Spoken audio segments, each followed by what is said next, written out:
London's skyline shimmered as dusk settled over the city. The Shard towered in the distance, glowing like a monument to power.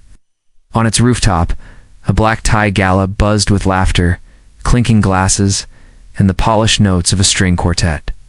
The city's elite were out in full force. CEOs, investors, politicians, each basking in their own self-importance. Among them moved Omar Malik, 27-year-old waiter in a crisp white shirt and black waistcoat.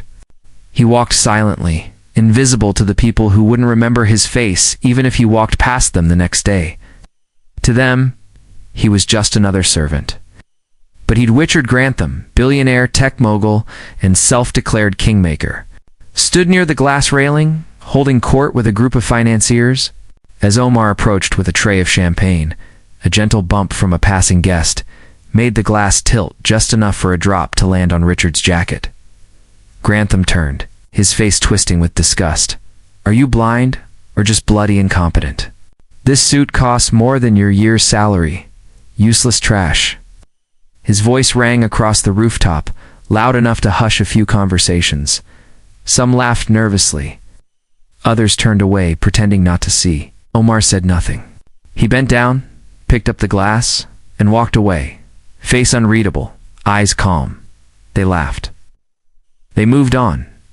What none of them knew was that Omar Malik had been watching them for over 2 years, that he knew their passwords, had seen their contracts, that he had quietly built a file that could shatter their empire, and tonight, the downfall of a billionaire had already begun, not with a scream, but with a whisper.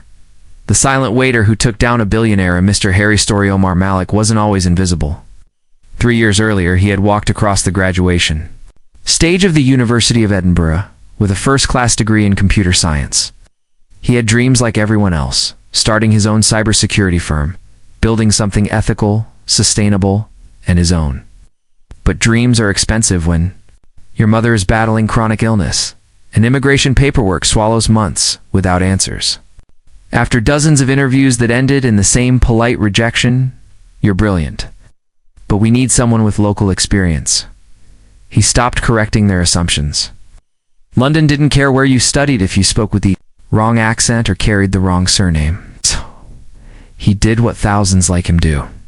He disappeared into the background, took a job that paid cash, kept his head down, and learned the rhythms of silence at the Grand Lyra Hotel. One of the city's most exclusive venues, Omar became part of the furniture. He didn't speak unless spoken to. He always remembered how guests took their tea. He was punctual, efficient, forgettable, and that was exactly how he liked it. Because while they ignored him, he was watching, listening, learning. Waiters hear everything. Billionaires talk freely when they believe the only people listening are those who don't matter. But Omar mattered more than they could have guessed. His flat in South London was small, but meticulously organized. A second-hand laptop with upgraded parts hummed in the corner, running quiet scripts that monitored unsecured Wi-Fi traffic in and out of the hotel. It wasn't illegal, just uninvited. A hobby, he told himself. But the truth was, he'd started collecting things, conversations, files, patterns. He never planned to use them, till the night he did. The turning point came quietly. Tuesday. Cold, rainy, just past midnight. A drunken hedge fund manager left his laptop open in the lounge and staggered to the toilets. Omar noticed the flashing notification on screen. Confidential Grantham merger details. He didn't touch the machine. He didn't need to. 2 weeks earlier, he had installed a keylogger on a hotel printer after a tech guest left it unlocked. From there, he had access to anything printed, copied, or shared across the hotel's internal network, including Grantham's frequent late-night email rants and deal documents. Over the next 6 months, Omar saw the real face of the city's most celebrated billionaire. Richard Grantham wasn't just arrogant, he was dangerous. Behind the clean branding and TEDx talks were threads of corruption that ran deep under the able payments. Manipulation of trade regulations, strategic bankrupting of minority-owned suppliers. Documents showed backroom deals with shell companies, registered in Gibraltar, meetings with MPs arranged over fine whiskey and untraceable donations. And always, always a tone of smug untouchability. Omar didn't start out with a plan. He just kept collecting. Screenshot by screenshot. Print. Log by print log. He labeled a folder on his encrypted drive. Grantham, confidential. A joke at first. But it started growing. By the time it crossed 500 megabytes, he wasn't laughing anymore. At work, he kept his movements light. Unremarkable, he watched how Grantham entered, who he greeted, which junior execs he humiliated, which assistants he flirted with when the cameras weren't looking. Always he stayed quiet. He remembered the day Grantham called him Pakistani waist and a tux under his breath, not to Omar's face, but just loud enough that a nearby executive chuckled. He remembered a cleaner named Ishrat, a widow from Birmingham, being fired after Grantham falsely accused her of stealing a designer pen, a gift. It turned out, from Grantham's own assistant, these weren't isolated incidents. This was a pattern, a culture, a system designed to stay polished on the outside and rotten underneath. And so Omar kept gathering, because deep down, he wasn't just building a case, he was building an ending. It was supposed to be a quiet Thursday. Kind of shift that crawled past in silence. High tea service at 3. Okay, private board dinner at 7, and then clean down before midnight. Omar was folding napkins in the back corridor when he heard the shouting from the main dining hall. Sharp, public, accusatory. That voice Richard Grantham. Again, only this time. It wasn't aimed at him. The target was Ethan Rowley, a 22-year-old kitchen porter from East London, one of the few people Omar spoke to. Ethan was quick-witted, scruffy, never on time but always kind. They had bonded over broken phones and terrible cafeteria tea. But today, Ethan stood frozen while Grantham waved a Rolex in his face, claiming it had been swiped from his dressing suite and blaming the first working-class staff member he saw. He was seen loitering outside the executive suite, Grantham said, voice raised just enough to be heard by everyone. Security found him near the changing rooms. Don't do the bloody maths. Omar stepped out just far enough to see the scene, but not to be seen himself. Ethan looked stunned, mouth slightly open, as if trying to understand what language Grantham was even speaking. The head of security, nervous and red-faced, motioned to escort Ethan away. No investigation. No evidence. Just a billionaire's word. Omar's stomach turned. He knew exactly where. Grantham had been at the time of the so-called theft in the lounge, flirting with 2 foreign investors and telling off-color jokes. Omar had served him the 1996 Bordeaux.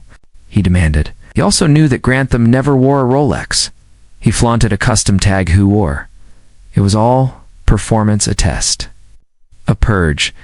That night, Omar walked home with his hands clenched and his brain burning. Ethan had no family backing him, no legal advice, no media clout. He was out. Just like that. No one would question it. Grantham was known for being ruthless, but brilliant. His people excused it, even admired it. Omar knew how this story ended. At least it always used to, but this time felt different because Omar had seen the whole picture now. He had the network logs, the access slips, the surveillance timestamps. Most importantly, he had the truth. A version of it no one else had the patience or proximity to collect. The next morning, Omar arrived an hour early for his shift. Not to prepare tea trays, to start preparing something else. He logged into his offline server in the supply closet and opened the Grantham Confidential folder for the first time in weeks. It was no longer a curiosity. It was now evidence. He added a new subfolder, Ethan Rowley Incident. Inside it, he placed a screenshot of the CCTV timestamp showing Ethan in the back kitchen at the time Grantham claimed the theft occurred. A print job record showing Grantham's assistant printing a reservation under the alias R. Stone at a private club during that exact hour. A staff note approving Ethan hadn't been scheduled near the executive suite that day. 3 pieces of data that on their own meant little. But together, they told a different story. And that's when the shift happened inside Omar, the tipping point. The moment when anger hardened into resolve, he wasn't going to expose Grantham to get even. He was going to do it because this was bigger than him now. It was about all the Ethans and Ishrats and invisible faces who made the city run well. Being treated like background noise, they deserved more than a whisper. They deserved an explosion. And Omar Malik, the silent waiter no one remembered, was going to light the fuse. In the days that followed, Omar became more invisible then. Ever on purpose. He moved quieter, spoke less, avoided eye contact even more deliberately. He didn't want suspicion. He wanted silence. Because in silence, people spoke freely. And Omar needed them to keep talking. He expanded his reach. Every shift, every hallway, walk, every trip to the executive floors was now a recon mission. Grantham's world was a loud one. Loud laughter, loud deals, loud egos. But underneath that noise was something more valuable. Data. People who thought their power insulated them didn't whisper. They spoke like gods, untouchable, careless. The hotel's internal systems became Omar's playground. 3 months. Earlier, he had quietly installed a network sniffer onto a forgotten admin laptop stashed in the banquet room AV cabinet. Now it fed him live data, not content. That would be illegal, but metadata. Who emailed whom, when, from what IP. Patterns, movement. That was all Omar needed. Combined with what he saw and heard on the floor, it painted a clearer picture than any full conversation ever could. He started mapping Grantham's inner circle, his PA, his legal fixer, his offshore accountant, who only appeared in person. During charity fundraisers and infrastructure advisory sessions, he tracked which meetings ended with handshakes and which ended with clenched jaws. He learned to distinguish between real business deals and theater, and Grantham was a man of theater. Always performing, always lying. Then came the elevator moment. It was nearly 1 a.m. The gala had long ended. Omar was wheeling out glassware trays when he was summoned to the executive floor to deliver brandy. When he stepped into the elevator, he found himself alone with Grantham and Clive Hamilton, the company's general counsel. Both men were mid-conversation, not noticing the server. "You've buried it deep enough?" Grantham asked, adjusting his cufflinks. "Cayman, Singapore, Isle of Man," Clive replied. "Even the Treasury wouldn't know where to start." "And the bidding that's being rigged as we speak?" Omar kept his head down, looking like the perfect silent servant. But inside, something clicked. Rigging. Offshore accounts. Licit bids. When the doors opened, the conversation ended. Grantham stepped out without acknowledging Omar, and Clive gave a half smile, the kind people reserve for ghosts, the kind they forget seconds later. That night, Omar didn't sleep. He dug deeper into the hotel's printer logs and found what he needed. A set of briefing documents for a strategic acquisition of a competitor tech firm, Whitlock & Sons. Mysteriously scheduled to lose a government contract, Grantham's firm would later step in to rescue. The dots were no longer vague lines. They were an arrow, pointing straight at corporate fraud. His digital file now included email headers between Grantham and Clive mentioning pre-clearance before a public bid, surveillance stills, showing confidential files being handed off to a known political aide in the private lounge, a list of shell companies connected by slightly modified email domains, richard@granthamdev.co.uk, richard@granthamdevs.co.uk, richard@granthamdevelop.co.uk, each one laundering different payments through obscure transactions. It was all there. Proof of a multi-layered operation that spanned tax evasion, market manipulation, and targeted discrimination in hiring and promotion. And yet, Omar said nothing. He showed up every day, took orders, poured drinks, cleaned crumbs off £1,000,000 conference tables, while deals that shaped industries were made inches away from his shoulder. No one noticed the way he memorized every surname, every calendar entry, every offhand joke that revealed more than it was meant to. They didn't know that Omar had developed a photographic memory, that he could recall email strings after seeing them once through a reflection in a polished cabinet, that he remembered who laughed when Ethan was fired, and who looked away in guilt. He kept notes on them all, encrypted, offline, and buried. under layers of digital camouflage that would take the National Crime Agency days to crack if they ever tried. Which they wouldn't, because no one suspected a waiter. And that was the point. While Grantham's empire marched ahead, smug in its own invincibility, Omar prepared in silence.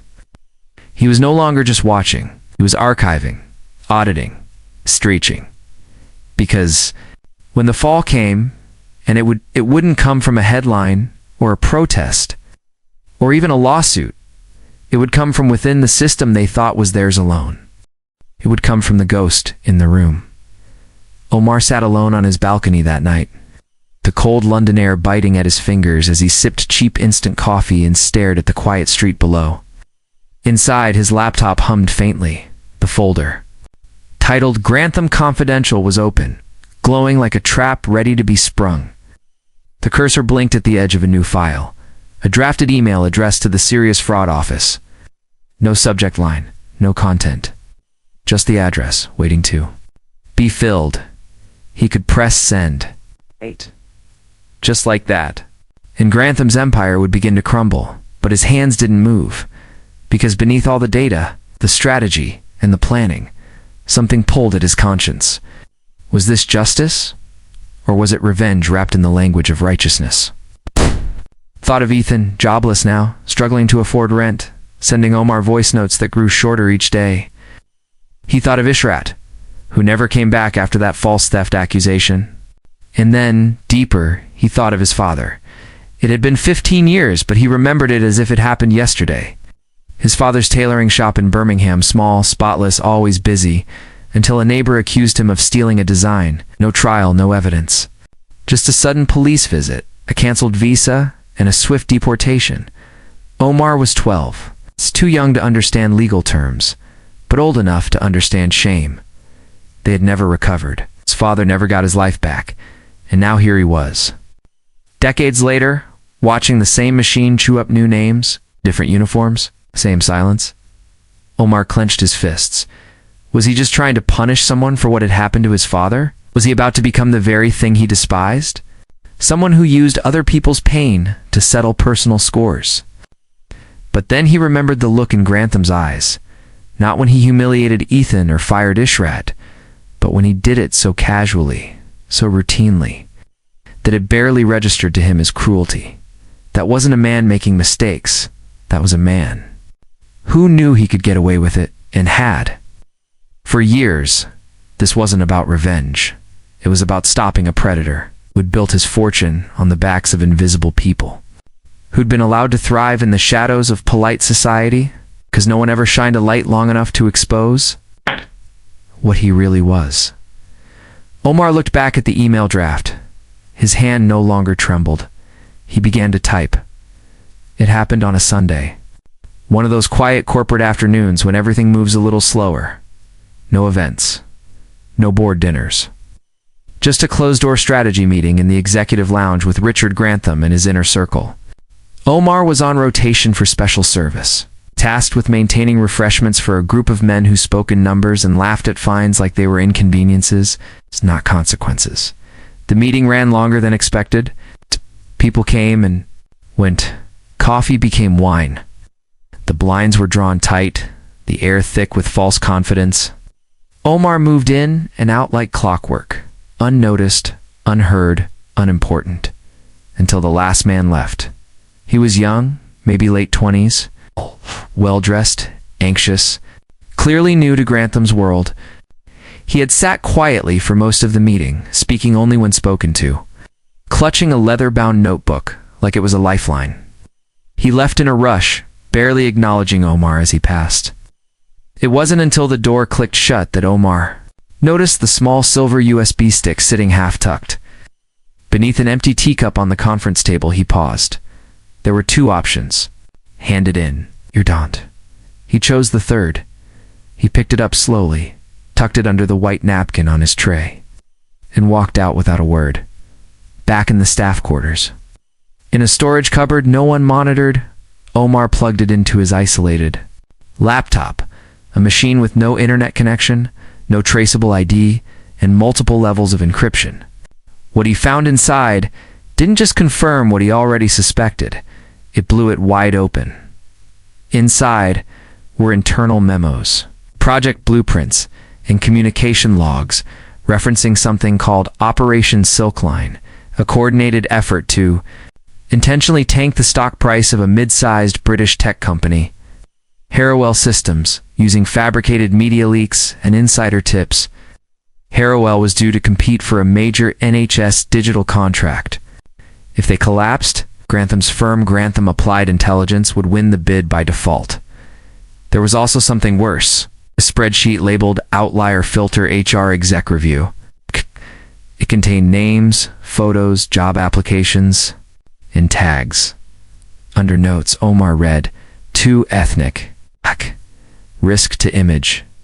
Public school background preferred. Low assimilation score."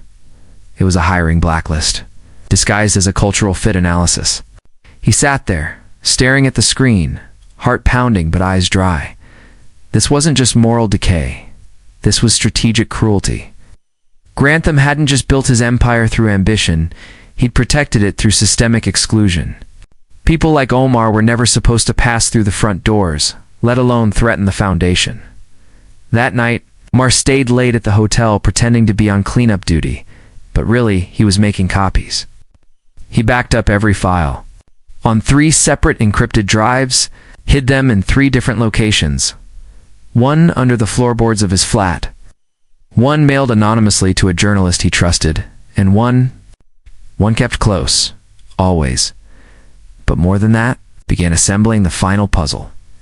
He created a digital dossier, a clean, organized, chronological summary of everything. Ethan's firing, the elevator confession, Operation Silkline, the HR blacklist, shell companies linked to Grantham's offshore fraud. Each section documented, footnoted, and cross-verified. No headlines, no press releases. Not yet. This wasn't going to be a leak. It was going to be a controlled detonation. And the USB, the careless piece of metal left behind by one of Grantham's own, had just become the detonator. Omar closed his laptop, locked it back into the coded briefcase he kept hidden in his supply locker, and walked back to the executive floor to collect the remaining glassware. Grantham passed him in the hallway, phone to his ear, eyes never glancing up. He didn't even know what he'd lost yet. But soon he would. The beauty of being invisible is that no one notices when you move with purpose. Over the next 5 days, Omar moved like a shadow through the corridors of the Grand Lyra Hotel. He served drinks, wiped tables, nodded politely, and in between. Set a plan in motion that would bring down a titan. He started with the press. He didn't go to the tabloids. No headlines, no noise. He hand-wrote a letter and mailed a secure USB to Rachel Wynne, an investigative journalist at The Guardian with a reputation for patience, precision, and not selling stories to the highest bidder. Inside the package, he included a letter. This is not just corporate malpractice, systemic corruption. Here's your roadmap. A ghost in the room. Simultaneously, he submitted a sealed whistleblower report to HM Revenue and Customs, flagging evidence of offshore accounts, tax evasion, and rigged bidding, complete with dates, shell company trails, and transaction logs. Everything Grantham thought he had buried was now cataloged, indexed, and passed on to people who couldn't ignore it. But Omar wasn't done. He printed a separate report, cleanly formatted, color-coded, professionally bound, and hand-delivered it in a plain envelope to the private receptionist of the Grantham Board of Directors. No sender, no message, just the title on the front. Urgent internal audit, conflict of interest. Breach of conduct, discrimination, Grantham Applied. Intelligence. By the time the envelope reached the boardroom, storm had already begun to brew. Back at the hotel, Grantham remained as smug as ever, his voice echoing down the marble hallways, barking at staff, boasting about a deal that will push us past the Americans. Omar served his espresso with a quiet smile. The man didn't know the scaffolding beneath his empire was already cracking. Then, the first tremor. The Guardian ran an exclusive, no names yet, It's just an expose on unethical hiring filters, insider manipulation of government tech bids, and anonymous insider sources pointing fingers at a leading London data consultancy. The story went viral. Online outrage exploded. By the next morning, Grantham's assistant arrived late, her face pale, clutching 2 mobile phones and whispering into both. "Just deny everything. Tell the comms team to delay press contact." Grantham snapped, brushing her off. But it wasn't the media that struck next. It was the government. 3 officials from the Sirius Fraud Office arrived unannounced during a scheduled investor roundtable at Canary Wharf. Their badges were real. Their tone was clinical. "We'd like to speak to Mr. Grantham regarding some discrepancies flagged in recent financial activity." Cameras weren't allowed inside, but word spread fast. Grantham tried to bluff, smiled, brushed them off with practiced arrogance, till one officer handed him a document, a subpoena for all company communications over the last 12 months. Omar watched it all from the hotel's security office, where he had quietly volunteered to help cover front desk screens while management scrambled to respond to the headlines. On screen, he saw Grantham's face flicker. Not fear, not yet, just confusion. He still hadn't realized who had done this to him. Later that night, the board of directors called an emergency meeting behind closed doors. No public statement. But Omar knew his report had landed exactly where it needed to. He imagined the silence in that room, the shifting glances, the realization. Grantham had made enemies, but none they feared until now. Because this enemy wasn't loud. He was careful. He didn't yell, he whispered. Didn't threaten, he documented. Didn't fight back in the room. He dismantled the room from the inside. The air in Canary Wharf was unusually still that morning, like the city was holding its breath. Inside the top floor of the Grantham Applied Intelligence headquarters, a boardroom designed for domination had become a theater for collapse. At 9:03 a.m., Richard Grantham strode into the room like nothing had changed. Impeccable suit, polished. Cufflinks the same smirk he'd worn for 20 years. The look of a man who'd always been 5 steps ahead. His board members were already seated, their expressions tight. Eyes flicking to one another, but not meeting his. "Right, Grantham," said, placing his phone face down. "Let's address the press nonsense and get back to building the future." No one replied. Instead, Chairman Edward Blake, the one board member Grantham couldn't bully, cleared his throat. "Before we begin, Richa, there's something you need to see." He handed over a file, not digital, but printed, spiral-bound. On the front cover, in bold letters, Operation Silkline, internal summary of risk exposure, confidential. Grantham's smile didn't fade. Not immediately. He flipped through the first few pages, then slowed, then stopped, on page 12. A photo taken from a hotel CCTV feed showed him shaking hands with a government official. Below it, an annotated email chain.